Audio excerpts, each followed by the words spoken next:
Hello everyone, welcome to back my another new vlog. So लोगोफोर नोंथांमोनखौ आंनि बे गुबुन मोनसे भिडिअ फिन खनसेबाव बरायहरबावबाय। आं दा दंफैयो आबाद फोथाराव नै माने अखाखौ नेयैनो माने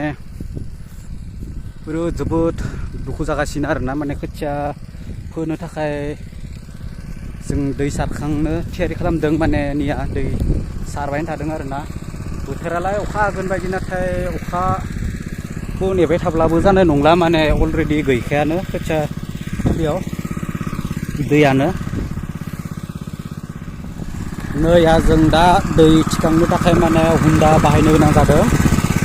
अखा हादों नाथाय दै गैया दुब्लिफोराव नोंथांमोना नुनो मोनदों माने खोथिया थिलिखौ बुरजा लाग्रोनांगौ जायो आरोना आबाद मावनो थाखाय माने बे माने फोथाराव दैयानो गैया निया रानस्राव स्राव बेनिखायनो जोङो निया हुंडा बाहायनानै माने दै दिखांदों आरोना लोगोफोर।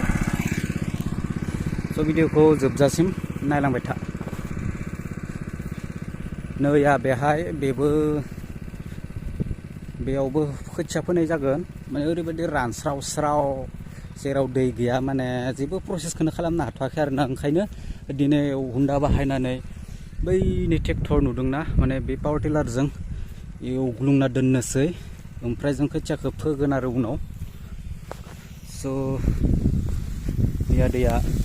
दैयाबो खारखाबाय।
लोगोफोर दा दब्रे मेंग्लिनाय मोननायखाय दसे जिरायबाय नै दंफां गुदियाव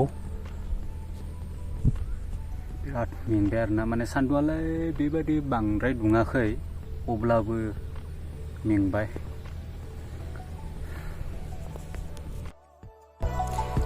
आलि होनाय खामानिया दा नै जोबथ'बाय आरोना गासैयावबो होबाय नैबे दब्लायसेयाव माने जों आलिखौ होना लाबाय बिनि उनाव जोङो बेहाय पावार टिलारजों माने हालिखौ खनसे एवनानै बिनि उनाव समान मै होनोसै मै होखांनानै जोङो बेहाय माने खोथिया माने माइज्लिखौ बेहाय फोनानै होनोसै आरोना।